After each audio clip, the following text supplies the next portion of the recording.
The house that rejects tenants. The house stood quietly at the end of Akin Street as if it was minding its own business. It was beautiful.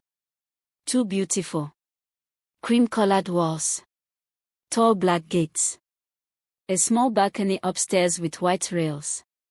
Clean compound. Flowers that never seemed to dry no matter how hot Lagos became. People slowed down whenever they passed it. Some admired it. Some feared it.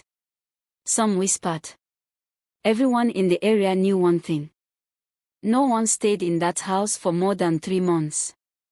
Mary first heard about the house on a Tuesday afternoon. She was seated in a small provision shop, counting the little money she had left. Her rent had expired weeks ago. The landlord had stopped greeting her. Her phone rang every hour with reminders from loan apps. Mary was tired. She worked as a tailor's assistant, sewing clothes for people who complained too much and paid too little. Every evening, she returned to a room so small she could stretch her hands and touch both walls. When the shop owner mentioned the house, Mary laughed. "Which house again?" she asked.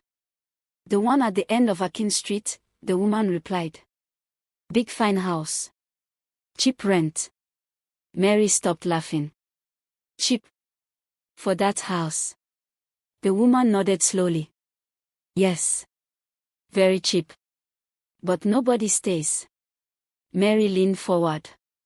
"Why?" The woman lowered her voice. "They say the house does not like people." Mary smiled weakly. "Houses don't have feelings." The woman looked at her carefully. "That's what everyone says before moving in." Mary went to see the house that same evening. The gate opened smoothly. No rust. No noise. The compound smelled fresh, like rain had just fallen. Inside, the house was even more beautiful. Big rooms. Clean walls. Good tiles. Working taps. Constant light. Mary's heart beat fast. "This place is too good," she whispered. The agent smiled. "You like it?" "Like it?" Mary laughed. "I love it." The rent was unbelievable. Almost half of what houses in that area cost. "Why is it this cheap?" Mary asked again. The agent shrugged. "People just move out.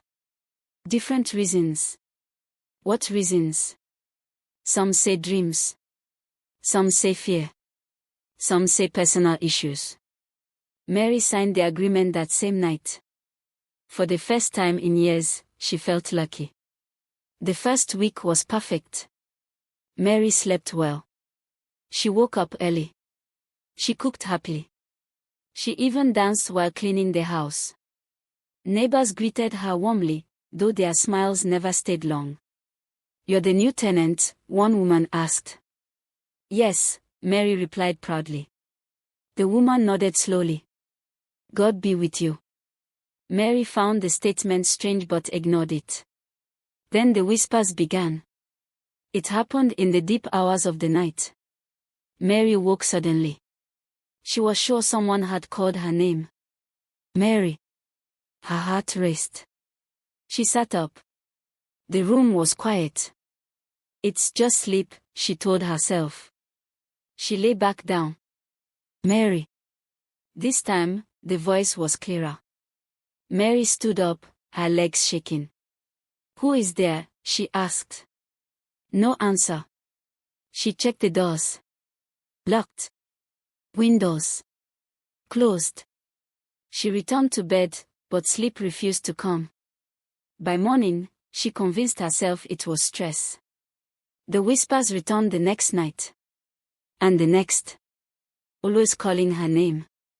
Not madam. Not hey. But Mary. Exactly the way her late mother used to call her. That was when fear crept in. Mary had never told anyone in the compound her name. She had not written it anywhere. So how did the house know? Things began to change. Food spoiled quickly. Mirrors fogged without steam. Footsteps echoed upstairs when no one was there. And then came the dreams. Mary dreamed she was standing in the compound, watching another woman enter the house. The woman looked like her. Same face. Same body. But older.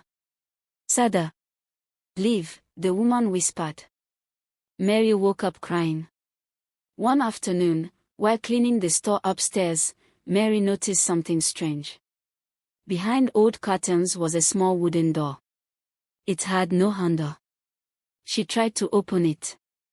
It did not move. That night, the whispers grew louder. Mary. Mary. The voice now sounded tired. Broken. Mary decided to ask questions. She visited an old woman who had lived on the street for many years. The woman listened quietly. Then she sighed. That house belonged to Grace. Who is Grace? Mary asked. The old woman's eyes softened. She was a woman like you. Hardworking. Quiet. Always helping others. What happened to her? The old woman looked away. She died there. Mary froze. How? No one knows exactly. But we know this. The house was built on a promise. Grace had built the house with her husband. They struggled together. They planned together. But when the house was completed, the man brought another woman. He drove Grace out. Grace begged. She cried.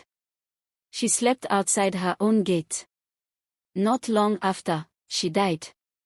They say she whispered her pain into the walls every night. Mary returned home shaking. That night, she stood before the wooden door. Grace, she whispered. The door opened. Inside were old clothes. Pictures. Letters. One letter had a name written boldly at the top. Mary Adeyemi. Mary screamed. That was her full name. The same name as Grace's younger sister. The sister Grace had sworn to protect before she died. The truth hit Mary like thunder. This was not coincidence. The house did not reject people. It searched for someone. Someone connected. Someone who carried the same blood. Grace's promise had tied the house to her sister's lineage. To Mary. That night, Mary spoke out loud. I acknowledge your pain, she said, her voice shaking. But holding others won't heal you. The whispers stopped. The house grew quiet. Mary stayed. Months passed. Nothing happened. No whispers. No dreams. No fear. The house had accepted her. Years later, Mary owned the house. She renovated it. But she kept one thing untouched. The small wooden door. As a reminder that some blessings come with histories. And some places don't reject people. They wait for truth. Not every cheap blessing is simple. Not every open door is empty. Some carry stories that must be understood, not ignored.